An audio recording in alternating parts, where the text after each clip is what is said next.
Six the net. Always here. YouTube. So camera, not the TV. YouTube, how are you? Glad to be here. Now we're going to go and we're going to do a little bit of live on Facebook so you can chime in and share it out. And have good stuff. 3, 2, 1. Do you have a business page on Facebook? I do. So I would probably like the page on Facebook and then share it to your business page. Okay. Absolutely. It's going to be good. So that way people that know you can ask questions or things like that. You spend all that time building your Facebook audience. Yes. Let's use your Facebook audience. That's it. Okay, this is going to be fun today, folks. Our roundtable. Uh-oh. What happened? We got to show him how to sign his how to sign his. Awesome. Oh no, that's good. He's good. When I expanded it, he's fine. Like the page on Facebook. That is it. There we go. Yeah, just make sure you mute that because we're about a minute out. We're going to get excited here, folks. Got a new intro today.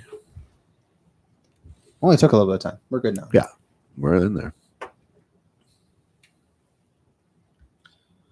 Chat. All right. I would probably like the page on Facebook and share. Just let you know the volume down. We're on the radio. Yeah. We are on the radio there. Frank, I don't know if that's something. Anyway, it's first time on there. Yeah, today. Today. All right, quiet on the set. We're going live in 20 seconds.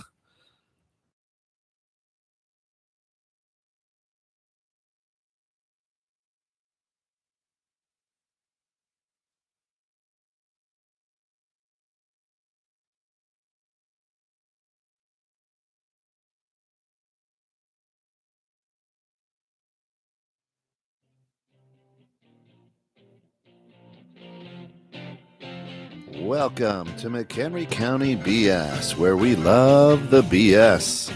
I'm Kent Jones, along with Alex Kolkowski on 21.6 The Net and McHenry County BS, where it's all about the small businesses that make McHenry County thrive. McHenry County BS is brought to you through the financial support of Prime Media Consulting, LLC. For more information about Prime Media Consulting, LLC, visit www.primemediaconsulting.com or give them a call at 847-752-0018. Also, Wella Financial. For more information on Wella Financial, visit www.wellafinancial.com or call 855-I-AM-WELLA. And now, let's dive into the BS. Business Spotlight, that is. Wow, got some feedback there. First day on the radio? Yeah. I think it's that thing behind you. Let's we can turn. Could you hear this intro? Yeah. Just knock that off or something. I don't know, the power. I'll get it. Hey, welcome to seriously McHenry County BS. I gotta pee. And Phil Pace, wish you were here to join us, but enjoy. Enjoy. Right? That's it. Phil's enjoying Thanksgiving in Clearwater. Absolutely. On the beach right now. It's pretty amazing. Wow. Yep. So he was here a few weeks ago he's an insurance agent for State Farm or Pace Insurance and not State Farm. Sorry, American Family Pace Insurance and Farmers Insurance. What I don't know. I don't know what Pace Insurance and Financial Services. You think I would know the guy? I've only known him for 15 years. And he's your insurance What do you do? Guy. Yeah, what do you do? That is great. But of course, with us today on this roundtable is to my right, your left. Go ahead, Jay. Tell them who you are.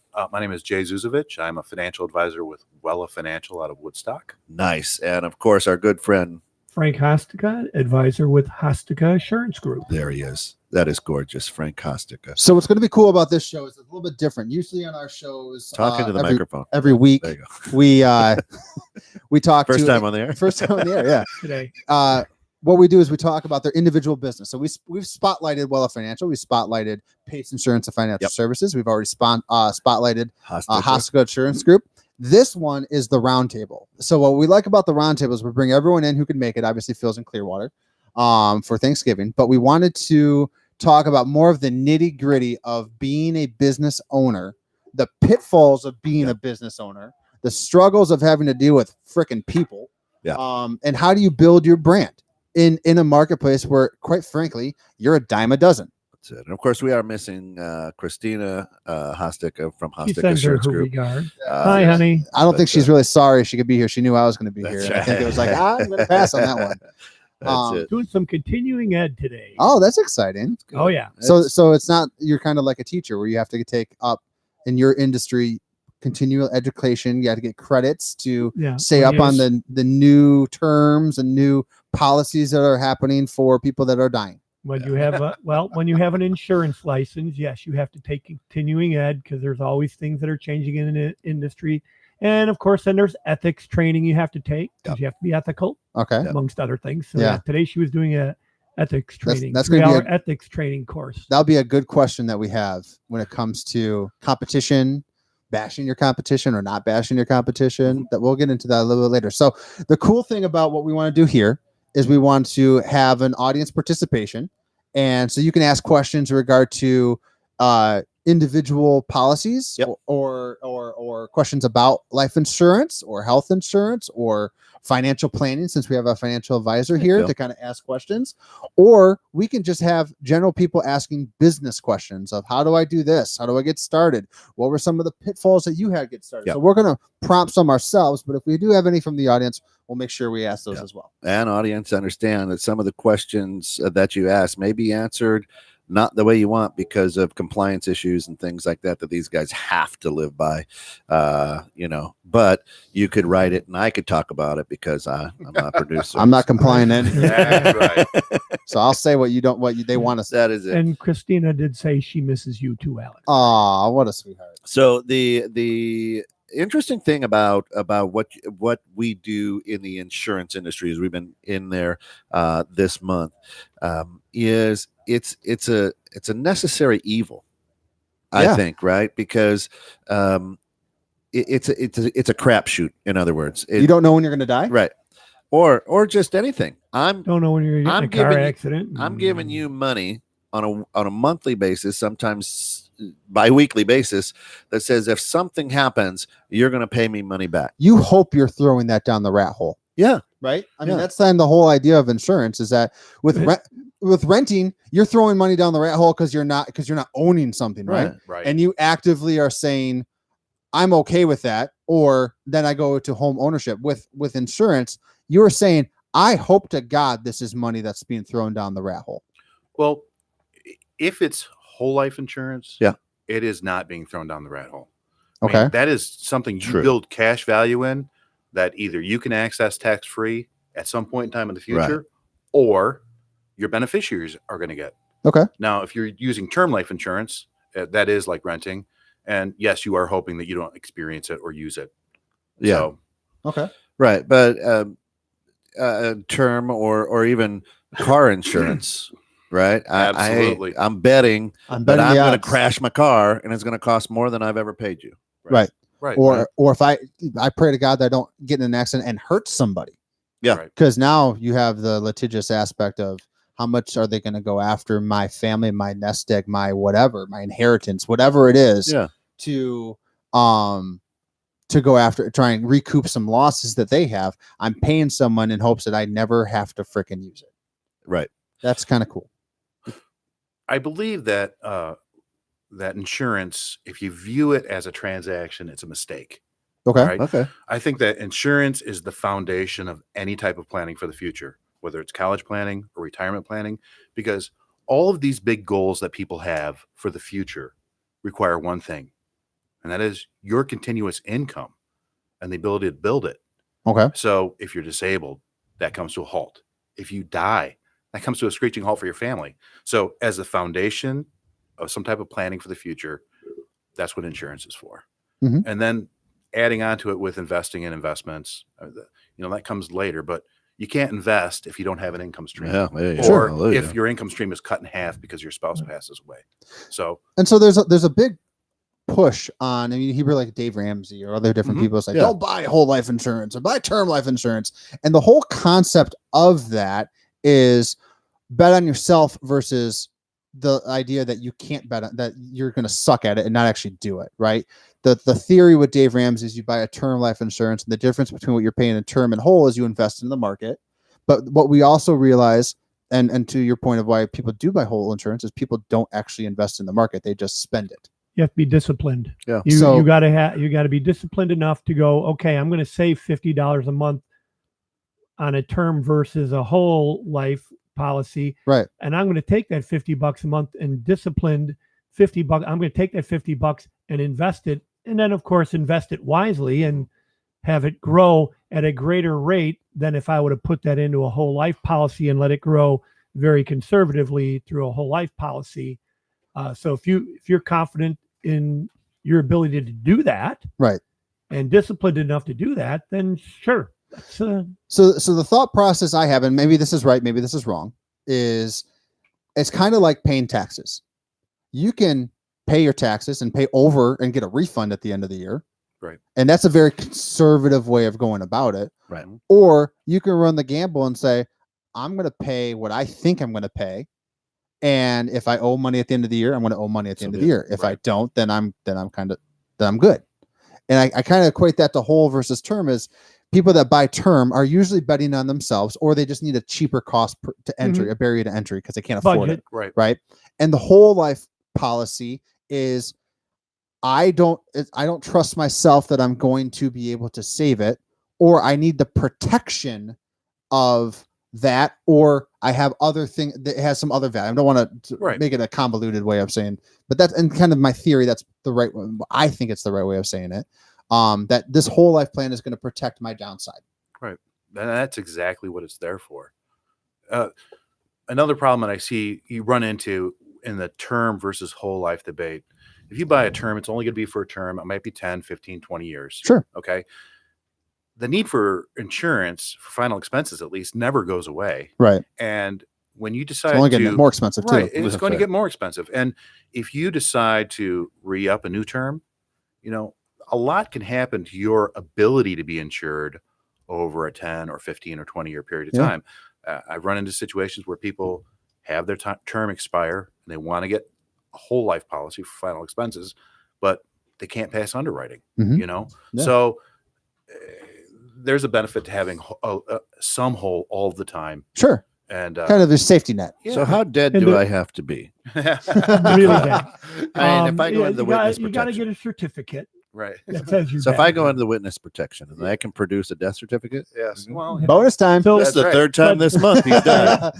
So the other part of that is, and Jay, maybe you know the current statistic. I don't know what it is in 2019, but a year or two ago, remember this statistic was about 1% of term life insurance policies pay out. Yeah.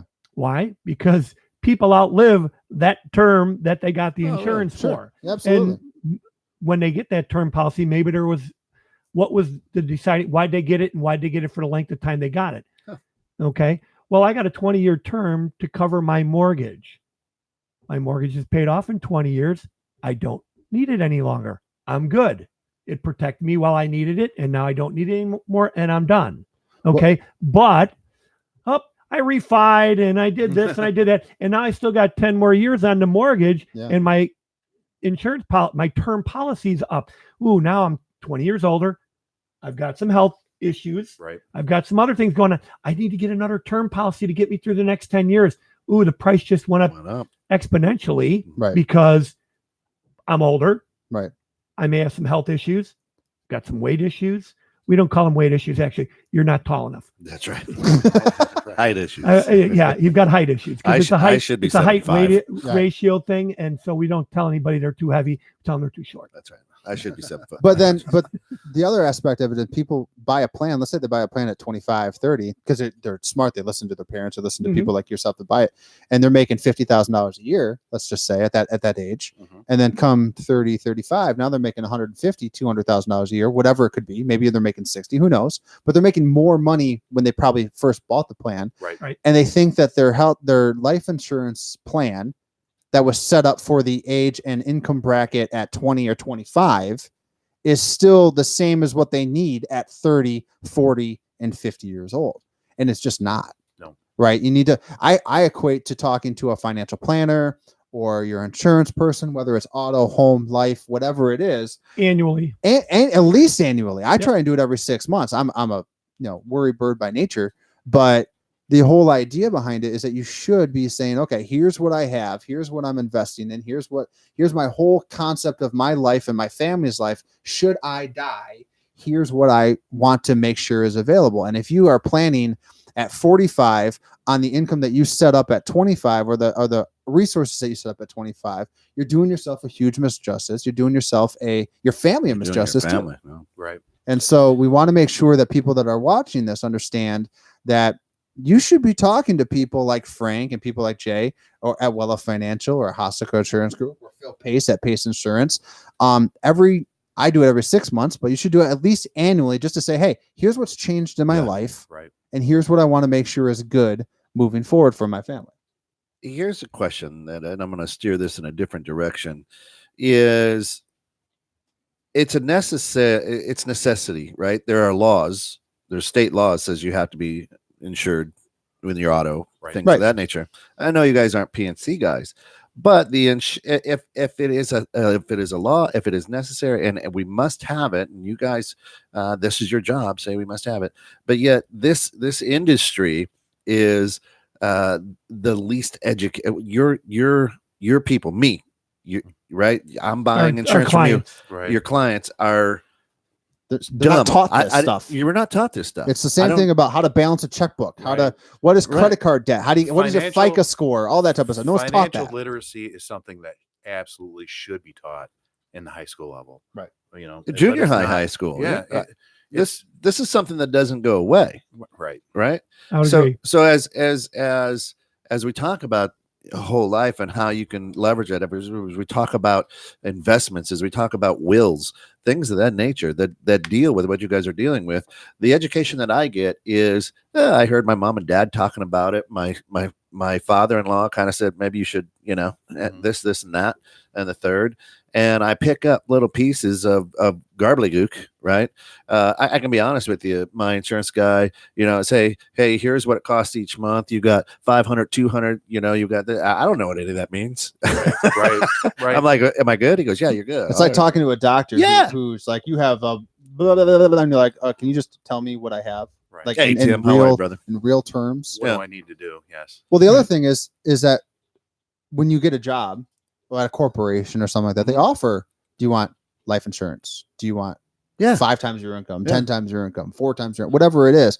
Do you want some sort of legal protection? They offer you all these different benefits, right? And now you can even do auto home insurance through your work. But the problem with that, you can. I used to work at a company that did that. Our Prime Media doesn't do that yet. Oh, Don't get any ideas, Ken. is that people buy this stuff thinking they're going to be working at this company for 20, 30 Forever, years. yeah. Right. And you buy a term life and plan that's 10 times your income, because that's what you're kind of taught, right? Yeah. Is to buy that. And you may be switching your job every so often, and that term changes. Right. And it's not portable. Right. Usually. You can't. Typically, though, these days, because of the marketplace and people are much more transient in their employment, there are certain companies that do employee benefits that's Separate. one of their selling points is that these are portable. Yeah. When you change jobs, you can take this with you. Well, if I'm the employer and I'm offering these plans, that's not a selling point to me. Right. Okay. In fact, the reason I'm offering benefits to my employees is because I want them to be more loyal. I want them to stay here because I'm offering them something. Now, insurance company, you just made these portable. You're not doing me any favors as the employer. Right. You haven't done me any favors. You've done my employees a favor, but you haven't done me any. Right. But so those things are evolving. One of the things I'm super grateful for is I grew up in the recession era. I graduated college. I got my first job in 2007, and I went through 2008, and I saw people who worked at a company for 30 years got let go. I saw people that lost everything in the stock market and then had to recoup it. But the problem was everyone thought that the company is going to take care of me, and the company is going to take care of you as long as you are providing enough value for them that they can pay you. Well, just like how many people are out there that the government's going to take care of me. Well, I mean, we won't get into the government aspect of it, but just the idea of employers are paying you for that time, so they can sever that relationship, and that same term life plan or whatever policy you bought through them are going to go away, and you weren't planning on that ever going away. Yeah, and Christina says that some policies are portable, but employees aren't educated on this, what that means or how it does. And frankly, in a lot of my in my career, it was always offered, and I was always like, nah, I don't want to have $6 more in my check come out, right? Right. Being a miser, and because in the positions I was at, the company always had 2 or 3 times my salary on there, and I'm invincible. Right. And nobody ever educated me on it. So that's why I said, I don't want $6 extra coming out of my check. I need that $6 for a lunch. Right. Right. So you guys are here for a particular reason. Obviously, you guys are experts in what you do. Yeah. But I want to know more about you guys and getting started in your business. So you started, you guys had Frank and Christina on. We know kind of your backstory. If you worked at the post office, you had your pension, you said, all right, let's start this other group. Let's go gangbusters. And you started Hosticka Insurance Group. I don't know your particular story as much, although I do know a financial story a little bit, but is this your first, have you been with this company for a long time, or have you transitioned to this company? I have transitioned to this company. Okay. I started in the financial services industry in 1999. I trained in September of 2000 in the World Trade Center in New York. With Morgan Stanley. Okay. And then we all know how that worked out. You had the tech crisis, so I experienced that, and then the banking crisis. Yeah. I went to Western and Southern a year ago to be with Travis, and he started his own branch of Well, and I followed him. Awesome. Which is my motivating factor for going where I go and doing what I do is the people that I get to work with. Okay. So nice. That's nice. why I wound up where I am. So now that we know a little bit about you guys and what you do, right? Let's talk about the struggles of what you do. Yeah. Right. So you guys, I think, are well aware that you aren't the only. I see what you did there. You like that? You guys are not the only insurance companies out there, right, in McHenry County. What? Yeah, I know, right? It's amazing. So you guys have competition, right? What do you guys do with competitors? How do you focus on yourselves to differentiate your brand or your business in the marketplace? You don't really worry about the competition. One of the examples I use is in McHenry, within the chamber, let's say, there are dozens of insurance agencies. Oh, yeah. Within the town of McHenry, and we'll use one particular one. It's a well-known State Farm. Yeah. There are 4 State Farm offices, 4 independent State Farm agents within 1 mile radius of each other in McHenry. They're all doing just fine. All doing just fine. Yeah. Why are they there? Because State Farm corporate has determined there's plenty of people here to support that. Okay. So that same thing applies.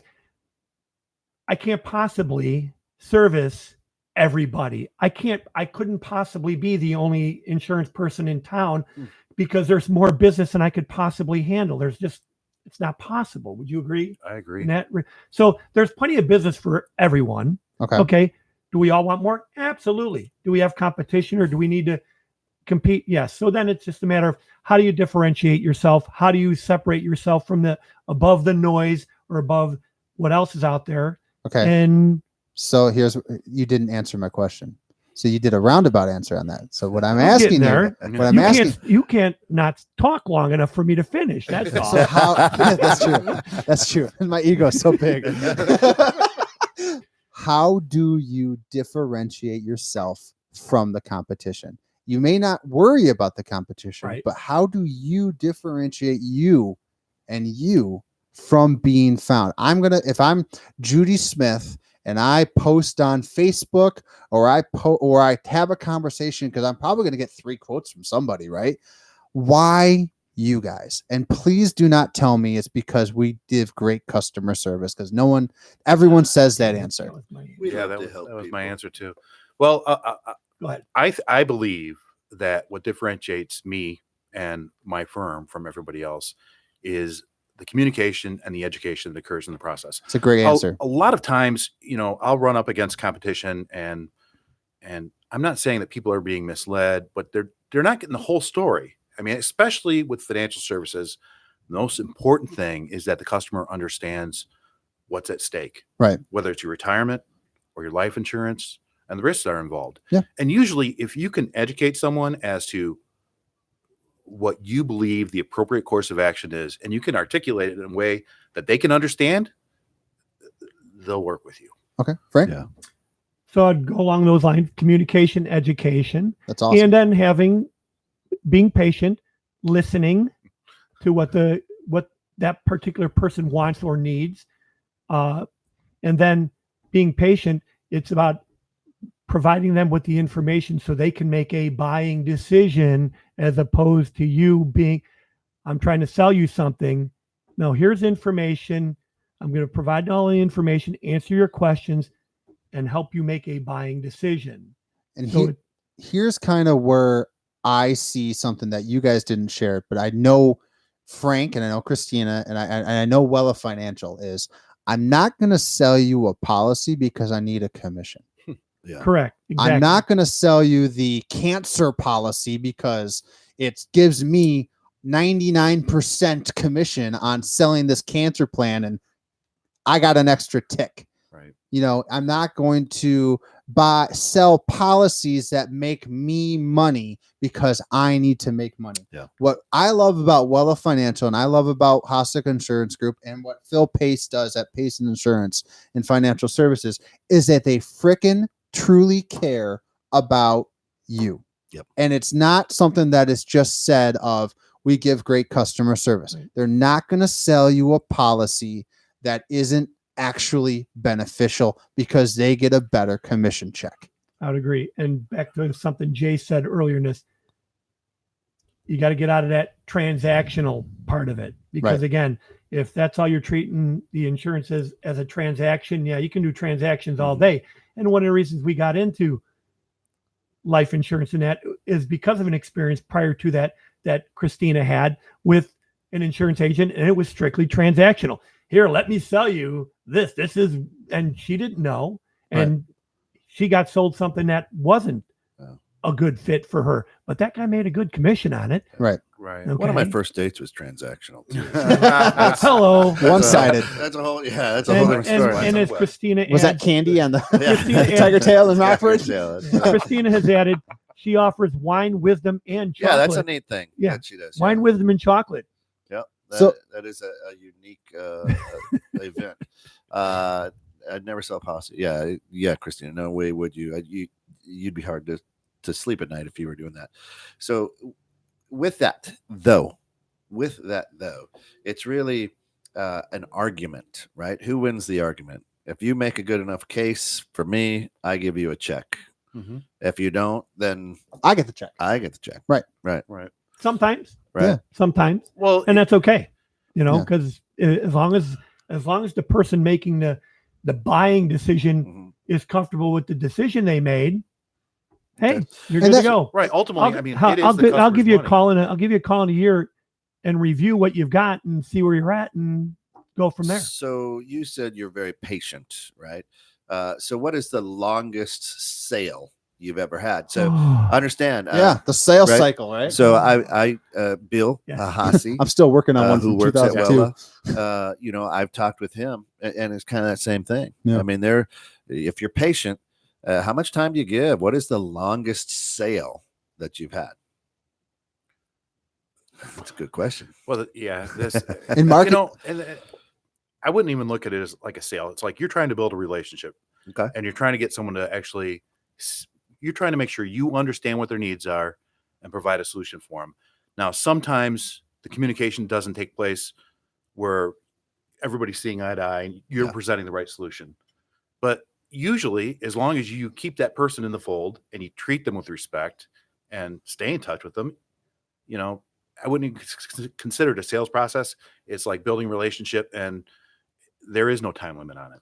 And back, Now, my boss is going to be really upset with that answer, but yeah, you try think to he's build. listening? Yeah, No, yes, okay. But to that point, when I got here today, I haven't seen Alex in a while, and I said, "Hey, Alex, remember so and so? Thank you for that referral." Someone Alex introduced me to about 4 months ago.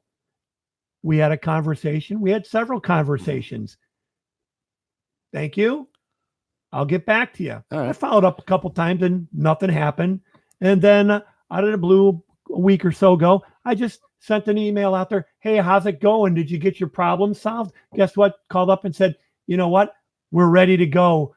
We need to sign up. Okay. So it's sometimes, again, it's a matter of the timing. They weren't ready. They got the information. Right. They sat on it for whatever reason. And then it was timing's now. Let's go. It's happened to everybody at this table. So you're building that relationship. You're taking your time. You're educating them. Mm-hmm. And then you call them back, and Frank, you go, I can't. Yeah, I appreciate that, but I went with Chris Bimby over here at State Farm. That happens too. How pissed are you when that happens? And how fast would you drive your car to hit that person because you know they didn't get the great policy. because you gave your time, your effort, your passion. You gave them education, and you wanted to do what was best for them, and they turn around and shove it right up your. Yeah, happens. Yeah, it does happen. Well, I mean, it's happened to you guys. It's happened to me. In Sure. what you do, it happens. That's that's the nature of the business. I mean, that's just part of doing it. And the first time it happens, yeah, where do I find that guy and run him over, whatever. Right. Second time it happens, the umpteenth time it happens, You should quit talking to that guy, Frank.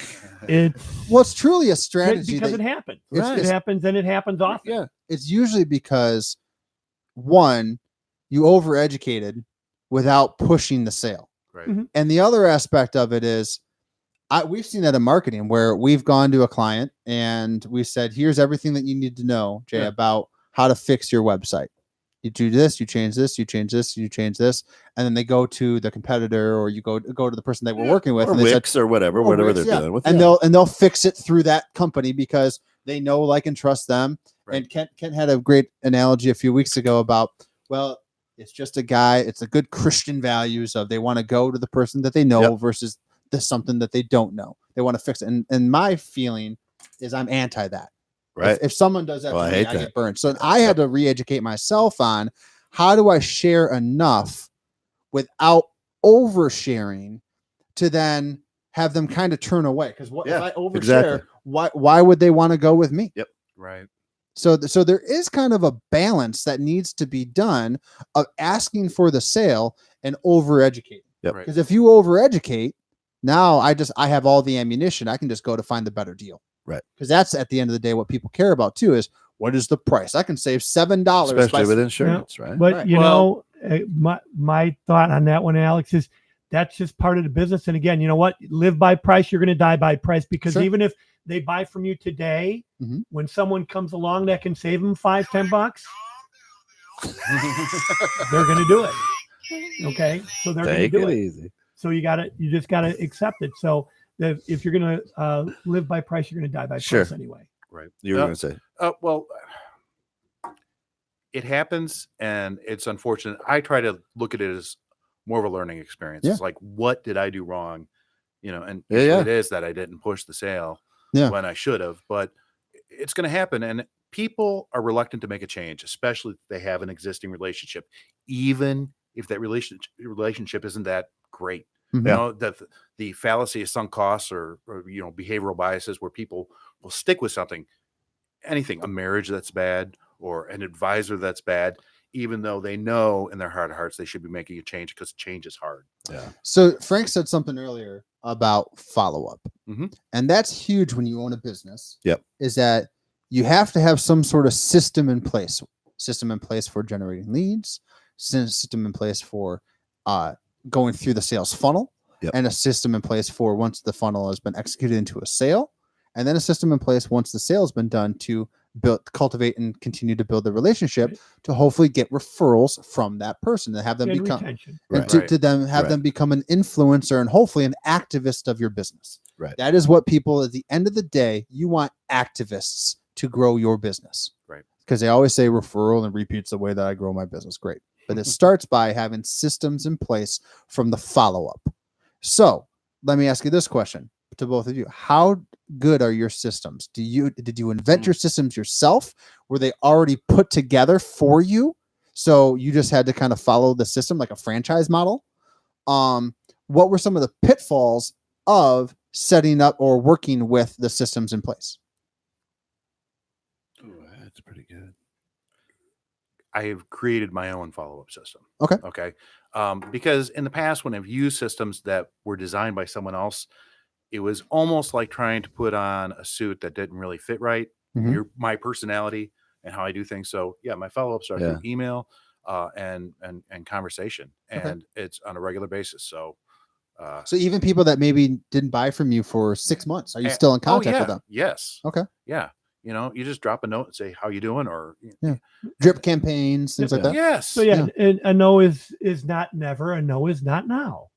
Mhm. Yes. That's So right. you just got to stay in touch. So to answer the question, depends. I've got a couple different products. So Legal Shield, one of the companies I represent, Legal Shield, they provide us with campaigns. Can we legally say that? Yes, I can. Okay.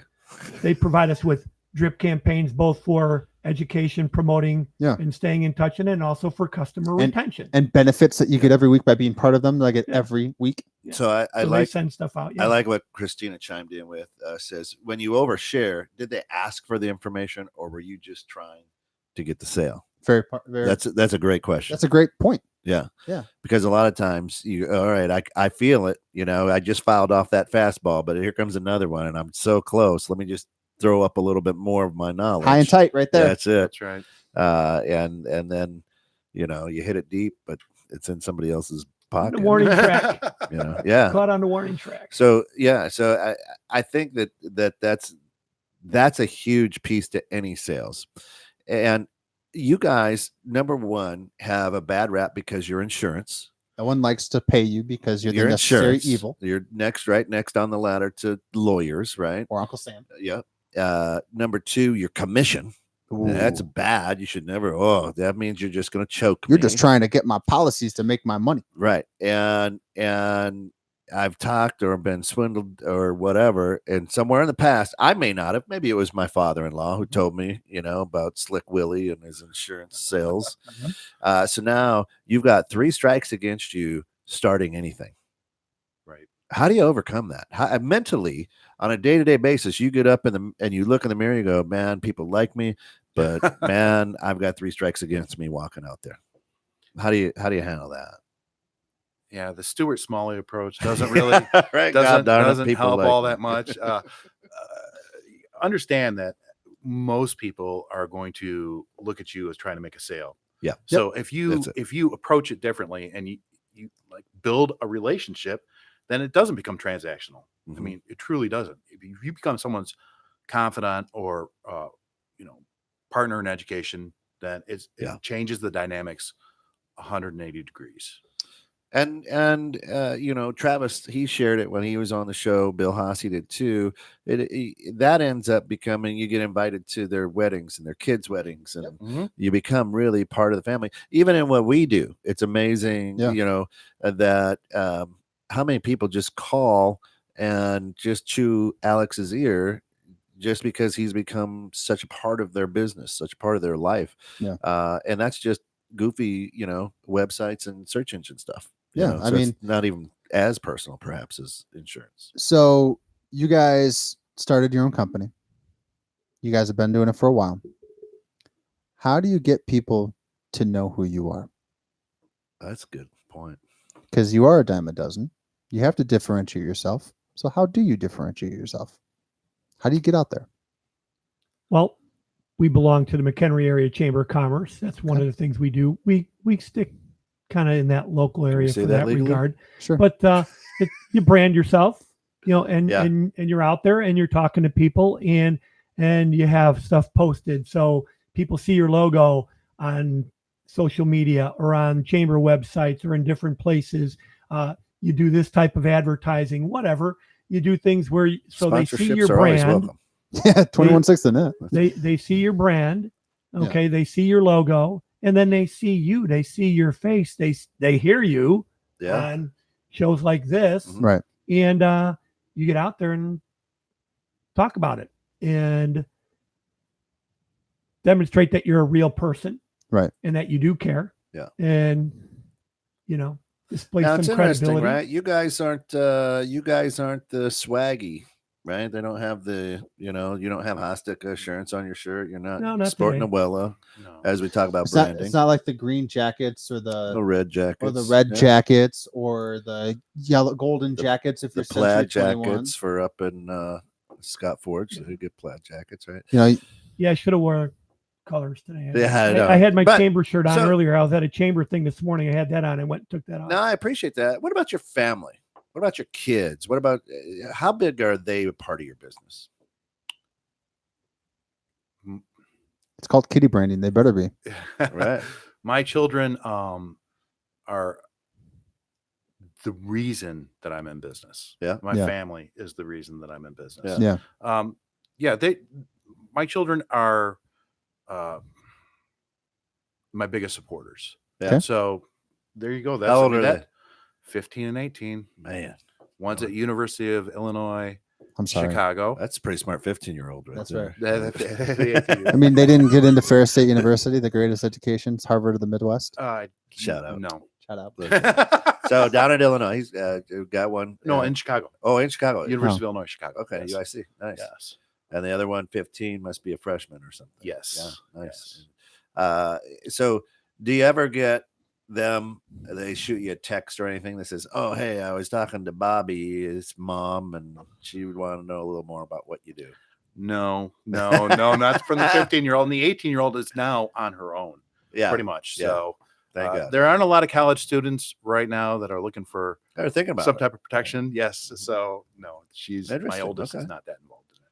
So Christina actually became a customer of mine, a Legal Shield customer of mine, before we were married. I think that was a requirement, wasn't it? Yeah. She'll tell you that. with But- this legal contract, I thee will. But no, so but on the life insurance side of things, that was one of the factors when we decided to do that was because we were buying policies for our grandchildren Right. Yeah. and doing things Right. of that nature. And after some experience with some other insurance agents, decided, you know what, we can do this for ourselves yeah, and do that. So yes, our children are protected by some of the Yeah. services that we offer. Are they great referral sources?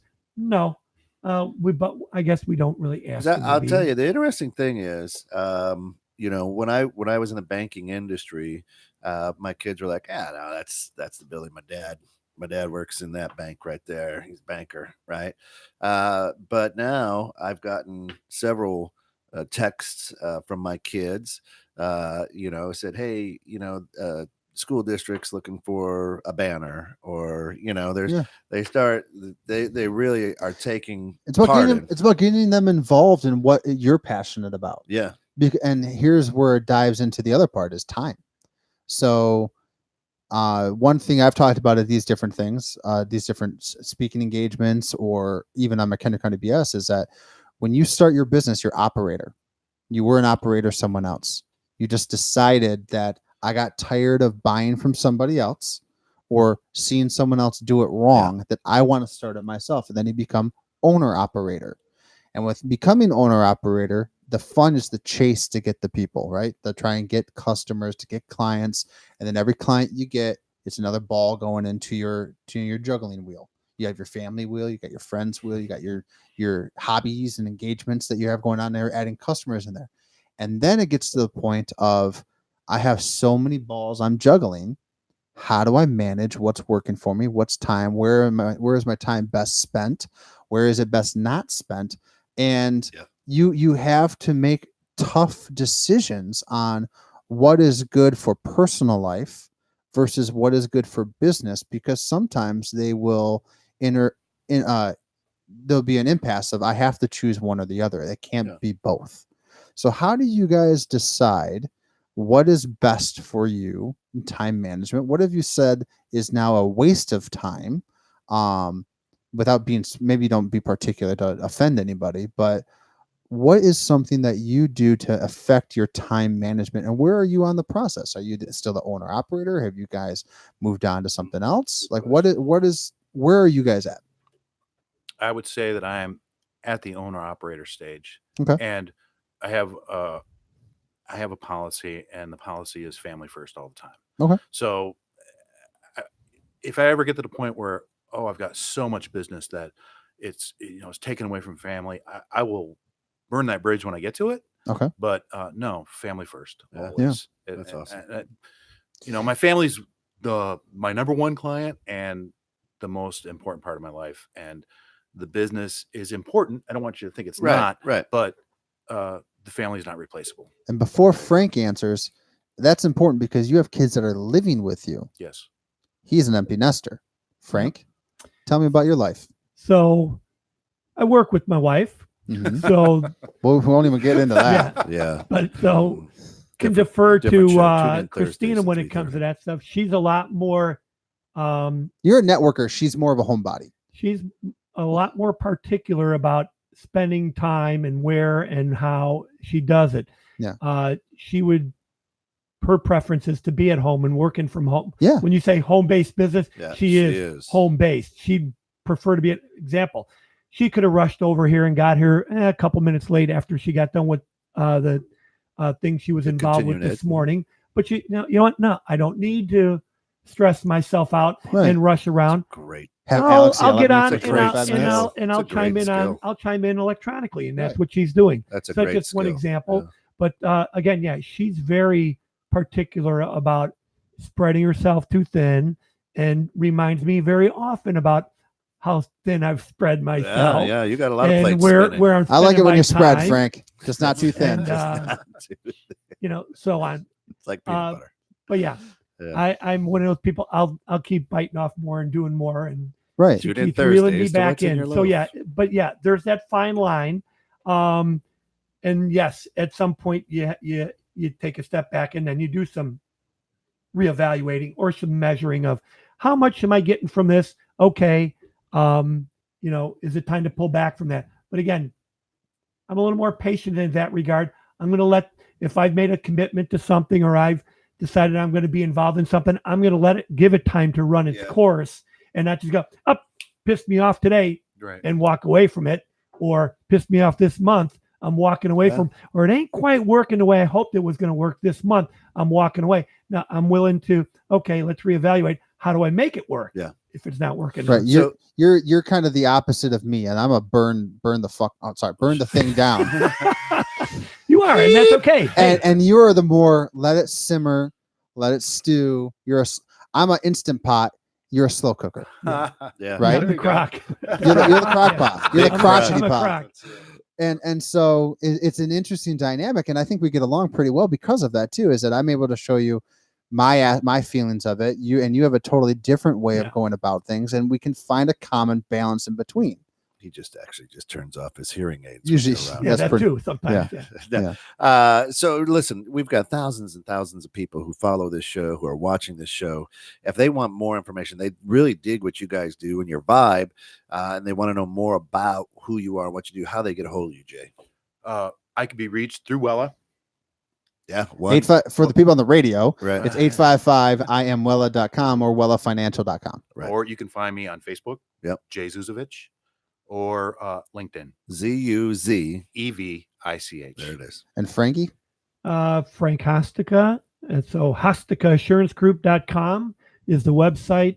And phone number is 815-347-0181. That's my cell number. So that's directly to me. Please call about 3 a.m. Yeah. Yeah. Call. That's when he's at his Doesn't mean I'm best. going to That's answer right. it, but yeah, the phone's not That's when he's at next his to the best. bedside. So it's okay. You can call me in the middle of the night. That's it. But I will call you back. And it's important because what you guys do, and you've given up your time the day before Thanksgiving to come in here on this roundtable, which we're very, very grateful for. And this is the second time in this month. and we really want to educate our listeners, and we want people to understand that this is a legit business, legitimately what you guys do, what you're passionate about. It's not you're not out there just trying to sling policies to make money. This is a passion of yours. You want to help educate people and help people understand and prepare their family's future, rather than a morbid thing that when you die. Yep. Right. That's right. Well, it's on our business card. It's on our website. Are you ready for tomorrow? Right. And that's what it's all about. Helping people It's get Thanksgiving. I'm prepared. ready. That's I got my prepared for eating tomorrow. pants Are you already. ready for tomorrow? Pants. That's right. Yeah. I got my Wanda's Bakery pie getting ready for me. I'm ready to Yeah. go. That's fine. That's gonna be so good. I'll tell you that right now. So it's important when we do this. If you guys could do one thing, if you could have one wish as an insurance agent, what is that wish? Well, that's a good question. Ooh, we got That's some pause dead on the air. radio. There's- Well, Dead I air. mean, that's kind of an open-ended question. It is. Hey, the genie's here, man. Just rub it. All right. So my wish for if I could have one wish right now, and this is going to sound sappy, Yeah. but I really do wish that everybody would have a really nice Thanksgiving tomorrow. There you go. Yeah. And spend time with your family if you can. Yeah. Good. That's my wish. That's a good wish for today. Right. But more general terms, a wish that people actually put a little thought into what's coming down the pipe tomorrow and doing something about it instead of just, I'll get to that. And, That's true. think about those things, make a decision. I really wish more people would plan for the It's a future, huge wish. Yeah. put as much time into planning that as they do a vacation. Well, I mean, Christina said something on the chat feature here is that you guys do, which is amazing. And something that we've done with Prime Media Consulting as well is sometimes people don't think about it unless they're prompted. Mhm. And so what Christina does is she does Wine, Wisdom, and Chocolate, an event in the evening where Or in my house, heartburn. that's right. Where in the evening people can go and learn about things that about life insurance, about maybe even divorce or mortgages or things like that of educating people. Financial literacy. Right. Yes. And so it's something about the active networking, which is what you do, which is I'm going out there to networking groups. I'm trying to cultivate that relationship, that know, like, and trust, which is a slow way of growing, but it's a great way of building relationships, to build referrals. And then what you're doing with the Lunch and Learns, which is more passive marketing, where you're having people opt into your marketing campaigns to then give them information where they're ready to receive it. And Mhm. so the one thing I wish that more small businesses do is more along the lines of these. Opt in. Don't just go gung blazing into active referral marketing because you're told to do that, because you could get into the wrong group, you can get into the wrong chamber, you can get into the wrong anything, because it's your time, and what's more valuable, your time versus money, right? Right. And so you're really hedging your bets that you're going to find the right one and strike while it's hot. The great thing about passive marketing is that you are opting in people who are warm leads. They're coming into you. So you got to have the balance of passive marketing and active marketing. Mhm. And so more of those events, I hope that more business owners that watch this realize that it's not just about direct passive marketing. It's not about, I want to have a website that does all these different gadgets and gizmos and leads that come in. That's great. It's not all about active marketing where it's lead generation of trying to build that know, like, and trust. You got to have the common balance between both of those. Yeah. And putting on events like Wine, Wisdom, and Chocolate are huge for individuals because now they get to know you. Right. They don't get to know the products. They don't get to know the services as much. They now get to know Frank and Christina. They now get to know Jay. They now get to know Alex and Kent. They get to know your auto business of having someone that is a part of the chamber and doing, what are they, the not Lunch and Learns, but the mixers. Mhm. Mixers. It's a great opportunity for you to kind of get to know the people in a non-selling environment. Once you get them into a non-selling environment where their guard is down, now you can sell to them. Yeah. Right. That's Yeah. the trick. Close them. Right. I can close them. Right. That's right. Well, no, and the old ad, no one cares how much I know until they know how much I care. right. Right. You know, that those are Okay. educational opportunities, those workshops, those seminars. First of all, people that are there that have come there voluntarily because I want to learn something, but then you're able to educate them, but you're also able to display that passion for what you do, how much you care, Right. and that in turn keeps Now- that process going along. Absolutely. During the regular, Phil, have a great Thanksgiving. Thanks, sir. Enjoy Arizona. During the regular show, not the roundtable, I always ask, what is one thing that someone told you somewhere along the way that you've kept in your shirt pocket and it's helped you in business? So what I would ask the two of you is, what is something you would tell a college graduate who's getting into your business that they could keep with them as they go? When I started in the business, someone who was a broker for a really long time told me, What are you, crazy? I do believe that was in the back. Don't of his start your own mind. thing. Come work for me. That's right. Yeah. No, I'm he, sorry. he suggested that. He said, when you're dealing with a customer, you should treat them like they're your family. Yep.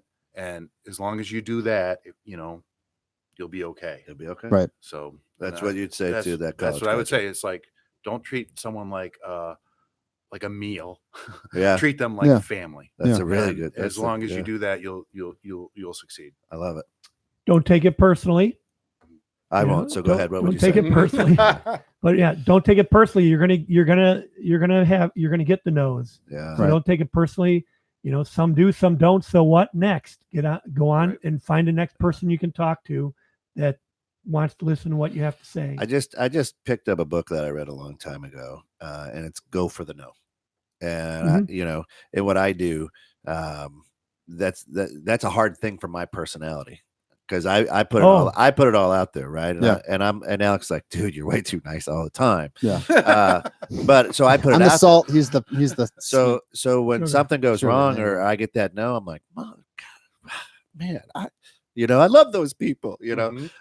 So I just picked up that book, and it is a good book. I read it years and years ago when I was in my 20s, and a lot of it has probably escaped me. So this weekend I'm going to cut out some time to reread it. It's not a real big one, but it's a book that's just called Go for the No. The biggest thing, and Christina said something. Remember that people are buying from you and not the name of the company, because we just talked about That's so true. how people move jobs. I could be I like working that, here and Christina. moving from somewhere else, right?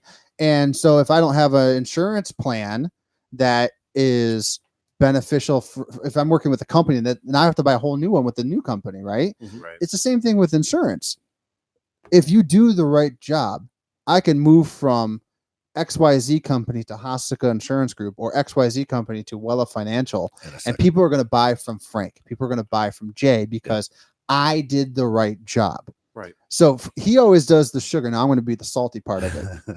What's something that you learned? Oops, I'm not going to do again. And I'll tell you mine first. So give you some time to think about it. I learned that I have to value my time, and I have to put my time first. Is if I don't do that, I'm going to get a lot of people that use and abuse my time. So, and they'll do it. And if I have to make sure that my stuff has dollars associated to it, or my time has dollars associated to it, because I need to provide an income. I can't just give it free willy-nilly in hopes that one day something's going to come. Yep. And once I learned that, I started to value myself more. Once I valued myself more, people started to value me more. And I started to get more business. So I had to learn I can give everything away, or I can play it a little bit more close to the vest, and I can play more of my value of myself more to actually propel me further, versus you see the people all the time. They just go and give you everything, and they don't get anything ever done or done successfully because they just threw it all out there. Yep. You got to value yourself and your time first. Once you do that, things can go very, very well for you. Got to be a quick answer as we're back to. I haven't learned that one yet, Alex. I do love that one. Yeah. So it's yeah, true. I give away way too much of my time in a lot of instances. But hey, I'm okay with it yet. All right. So. Yeah.